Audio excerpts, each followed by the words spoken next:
Carolina Medical Board's disciplinary process is actually pretty simple when you boil it down to the essentials. First, information is received by the board. Next, there's an investigation. Then, the staff of the medical board reviews the evidence. Finally, if the staff thinks there's something there, the case goes up for board review and final resolution. Done. Except not really. I'm Jean Fisher-Brinkley, Communications Director for the North Carolina Medical Board, and this is MedBoard Matters. On this episode, we are talking about what comes after the medical board takes action in an enforcement case. You see, in many cases that result in regulatory action, the board may require the licensed medical professional involved to do or not do certain things. If a case finds fault with the quality of the medical care a physician provides, then the board might require that physician to complete continuing medical education. If a male licensee has a pattern of complaints from female patients about inappropriate behavior, the board might require a chaperone or even order that licensee not to see female patients. In the most serious cases, the board may even order the licensee to stop practicing medicine altogether. Today on MedBoard Matters, we are taking a look at how the North Carolina Medical Board makes sure that licensees actually do what they've been ordered to do. And as is often the case when I peel back the curtain on medical board process, I have some help. I am delighted to welcome Carren Mackiewicz, who is Director of Legal Operations. Carren is a paralegal by training who has spent the better part of the last year expanding and improving the North Carolina Medical Board's compliance and monitoring program.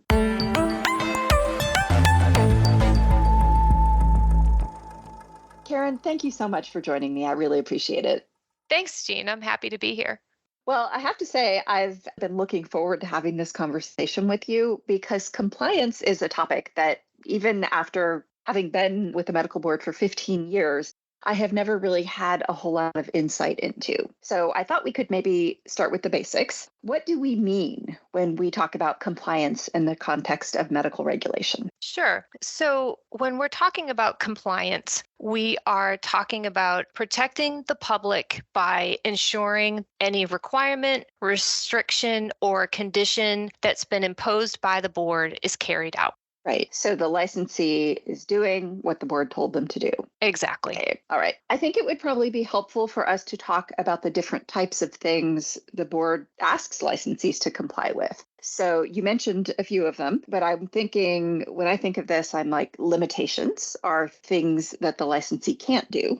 Conditions are things that they have to do or should do, the board wants them to do. And then there's other things like assessments come to mind. Does somebody have a substance use problem? How is their mental health? How is their competency? So let's talk about the different types of things that the compliance program is watching out for. Sure. So we break it down into essentially three categories.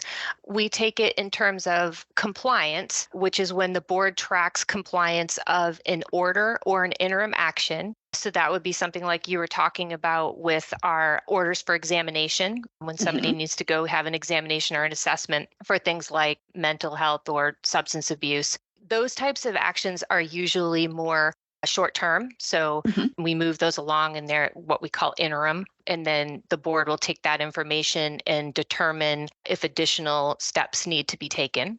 Our next phase is monitoring, which is when the board monitors the requirements, restrictions, or conditions in a final action. So those could be consent orders, public letters of concern, a final order after a hearing.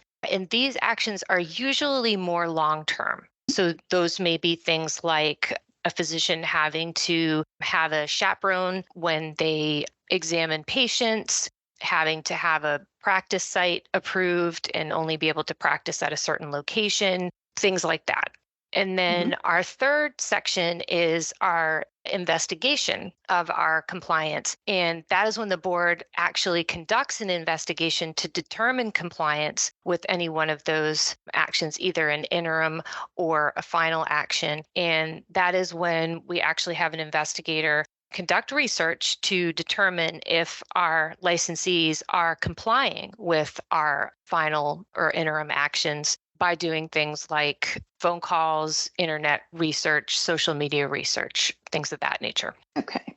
Now, the medical board has had a compliance program for some time, but recently you have led the process of expanding and improving it. And I think it's actually now referred to the program as compliance and monitoring as opposed to just compliance, probably to reflect some of the things that you just described. Yes, that's correct. So we broke out the compliance and monitoring for that exact reason. We determined, first of all, I think the actions coming from the board have increased. I think our annual reports would show that our numbers have increased, which Yes. has trickled down to the actions that the board is taking. And so we had to find a way to kind of filter out that workflow as it came down to the compliance and monitoring section. And we needed to have adequate staff to handle this type of work. And then we found that the best way to handle that was to break it up between interim actions and final actions, because that just made the best sense. So the compliance ended up being things that were interim versus monitoring being something that was more long term. Okay. Now, let's go back to basics, I guess. How does a compliance case start and who's the subject of one? We're sort of talking around it, but I think I just want to make sure that our listeners really understand the process. So, who has a compliance case? Sure. So that would be someone who was the subject of a disciplinary case with the board. So that case would work its way through the process at the board. That could have either been through some sort of an investigation or complaint. So that case works its way through. And if it's an interim action, then during the process of the investigation, we may determine that the board needs some additional information, either through an examination, which we do through an order, or at the end of their case, they may reach a settlement agreement or have a hearing and have those requirements, restrictions, or conditions that we were talking about formalized into a settlement agreement, a consent order, or a public letter of concern. And then that document and their case is then moved into the monitoring phase. And those conditions are monitored through our monitoring program to ensure that those conditions or restrictions or requirements are carried out. Right. And we talked about the fact that there's been a large increase in enforcement case volume. I was looking at the numbers in preparation for this conversation. The board actually closed 3,660 cases last year, which, just for context, that's almost an additional 1,000 cases year to year between 2021 and 2022. So huge increase, definitely. How many compliance cases is the board handling? The board is roughly handling around 200 compliance cases at any given time. Now, I would hope that most licensees do whatever it is that the board has ordered them to do, but obviously some don't. How often do you find that licensees fail to comply? It's a very small percentage of our licensees who don't comply. And what happens when a licensee is found to be non-compliant? I mean, what can the board do to get them into compliance? Sure. So when this happens, the board will conduct a further investigation regarding that issue of noncompliance and will gather additional evidence and then bring that additional evidence to the board. And based on that additional evidence, additional charges can be issued, and ultimately further requirements, restrictions, or conditions can be imposed on that licensee based on the noncompliance. Okay. Now, is there anything in between that? Like if someone's not in compliance, is there some process or mechanism for the board to approach them and say, hey, you haven't done what you're supposed to do. You have 60 days to do what the board has ordered you to do, or you could face additional discipline? Sure. Every case is different. Every circumstance is different. We always want to, first of all, ensure that the licensee understands that this is a condition or a restriction or limitation that they have to comply with. Mm-hmm. There are also in our interim actions, sometimes they're asked to take additional CME kind of as a remedial measure. And so we want to ensure that they are able to find additional CME in the categories that we're asking. And so if they need additional time to do that, they can ask for an extension in order to get that done. So we attempt to work with our licensees as best we can, but obviously we have to do that in the confines of attempting to protect the public, because Sure. that is our first mission. So if it really depends on what the licensee is being asked to do. Obviously, if we have a final action in which the licensee is being asked to refrain from things revolving around substance use or abuse, and then we find out that they are non-compliant with that, that rises to a different level.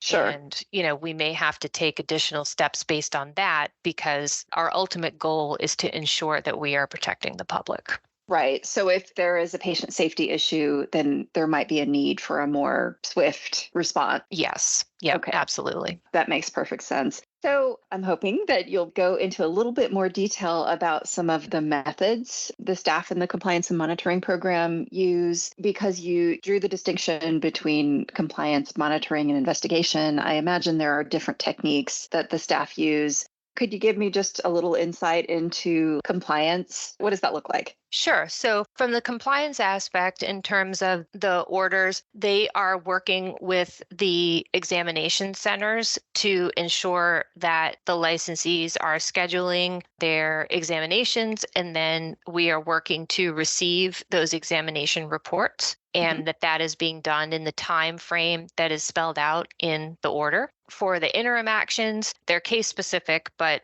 some examples, those can be asking for remedial measures such as continuing medical education. And so they are usually given a number of hours, and they have to do it within a specific period of time, and it's usually on a topic. So we will be working to ensure that that has been approved for what the courses that they want to take, and then that they provide the board with the certificates of those courses in the time frame that they've been asked to do that.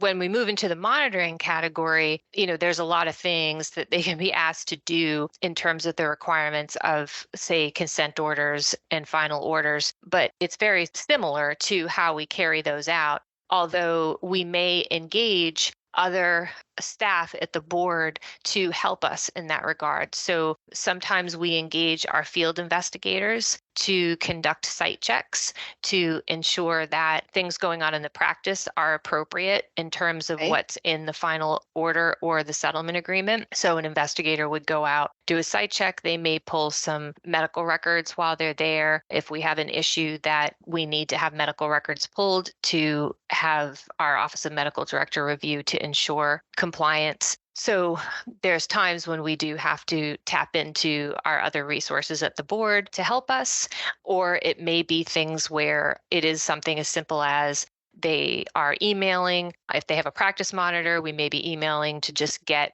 quarterly reports, and we're ensuring that those are coming in the time period that they're supposed to be. So it just depends on, whatever the restriction or condition is, what action our monitoring staff needs to take in order to ensure compliance with that action. So with monitoring, then it sounds like if someone has been ordered not to see female patients, or if they have been required to have a chaperone when seeing patients, then that would be the kind of thing that potentially would require site visits to make sure that they were doing what they're supposed to do. Okay, great. All right. And now I think you were about ready to go into talking about the investigation phase. Yeah. Yep. So our investigation phase is actually something that's new, and we were pretty excited about it because I don't think that a lot of boards around the country actually have this type of staff. And so this is a staff person for the board that was pretty innovative, and we were pretty excited about him. So the position itself is called a desktop investigator. And the purpose of this position is an investigator that, unlike what we were just talking about with the field investigators, where they actually go out to the field to conduct additional investigation that we might need, and also those same field investigators conduct the actual investigation during the enforcement case phase. This investigator conducts their investigations at their desktop on a computer. So it is social media based. They may be making phone calls. They're doing internet based background research. And they're doing all of this to ensure compliance with our board's final actions. So if we have a physician who had a consent order or a final order in which they were suspended indefinitely or revoked and are otherwise suspended such that they can no longer practice medicine, this person is doing this type of research that I just discussed to ensure that that person is not doing the thing that we have asked them not to do. So in this instance, it would be not practicing medicine, because, we can ask someone not to do something, but we also want to ensure that if we've taken their license away, that they're not out non-complying with that final order and kind of going behind the board's back and practicing medicine anyway. Absolutely. So, I mean, that would be obviously one of the more serious actions. The board really does not do that lightly. right. So if someone's been told you can't practice medicine, the board certainly wants to make sure that they are not. Right. So we see this position as really important. And so he is digging for that type of information. We're looking to see, is there comments on social media about someone complaining about going to him and not getting a good result, or going to someone and getting medications when he's not supposed to have a license, or seeing that person somewhere and getting treatment, or them advertising themselves somewhere, when they're not supposed to be. So we think that this position is really important for that, to help us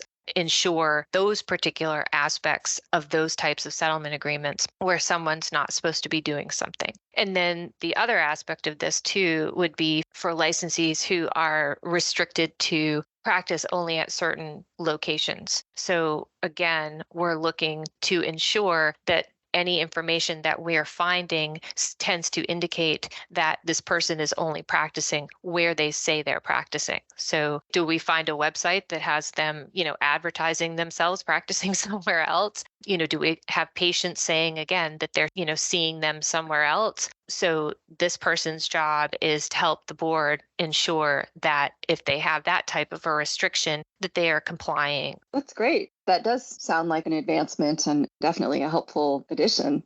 We've been talking about people who are under active orders, who have various limitations and restrictions to comply with. What happens, though, when somebody has done what they're supposed to do? They have met all of the terms of their consent order or their board order, and they are no longer under any ongoing obligations to the board. How can they signal to the public? Because one of the things that we've talked about on the podcast before is just the public nature of board actions. Usually, if somebody has some type of limitation or restriction, there's going to be a public order. The public knows about it. Employers know about it. Their colleagues know about it. Most people are eager to tell the world, I've done what I was supposed to do, and I'm not under any ongoing obligations to the medical board. So how do we let people know that people have done what they're supposed to do? Sure. So they would have to contact our compliance and monitoring staff and submit a request to be relieved of their obligations, or, whatever it is, their requirement, their restriction, their condition. And depending on what their action was, they can request to be relieved of that in whole. So if they had multiple conditions and they had complied with all of those, they could ask to be relieved of all of them. Or if they had a more complex action and they have complied partially with that, so with certain restrictions or conditions or limitations, but still had some to go, they could also request just to be relieved partially of the things that they had complied with at that time. And that request will be taken to the board, and the board will make a decision on that. And if they are relieved of those obligations, then that will become a public document that we will put on the website. Right. But you do have to request it. It's not something that happens automatically. That's correct. Yep. Right. Okay. Yeah. I can't tell you how many calls over the years I have taken, either from licensees themselves or employers, credentialing bodies, insurance companies, you name it, who want to know, did Dr. So-and-so meet the terms of his or her order?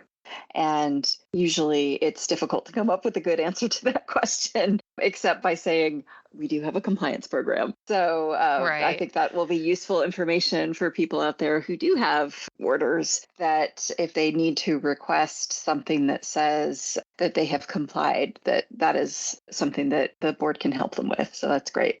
Well, thank you for taking the time to walk me through all of this. I've learned a lot. I hope our listeners will as well. And is there anything else? I always like to give my guest the chance to add anything or underscore something that they might have said before we end the conversation.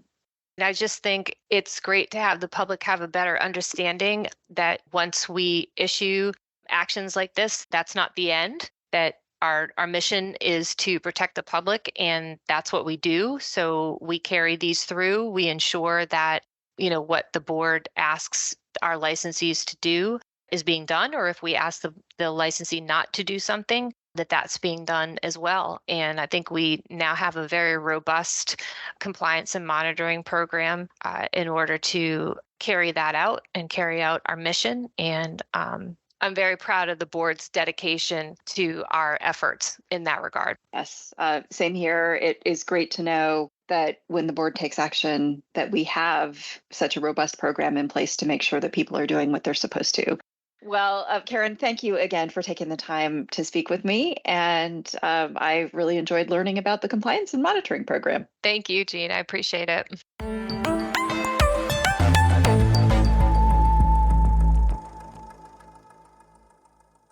Well, that brings us to the end of this episode of MedBoard Matters. Have we piqued your curiosity about all of the tools the medical board can bring to bear when resolving a disciplinary case? Yes? Well, head on over to the show page at www.ncmedboard.org/podcast to find a glossary of disciplinary terms and actions. And if you'd like to see some recent actions, you can always find them at www.ncmedboard.org/board actions. That takes you to a handy chronological listing of all public actions. And last but not least, if you have questions, comments, concerns, or a recipe for a killer limeade to help break this North Carolina heat, send an email to podcast@ncmedboard.org. This is your host, Jean Fisher Brinkley, signing off. Thanks for listening, and I hope you will join me again.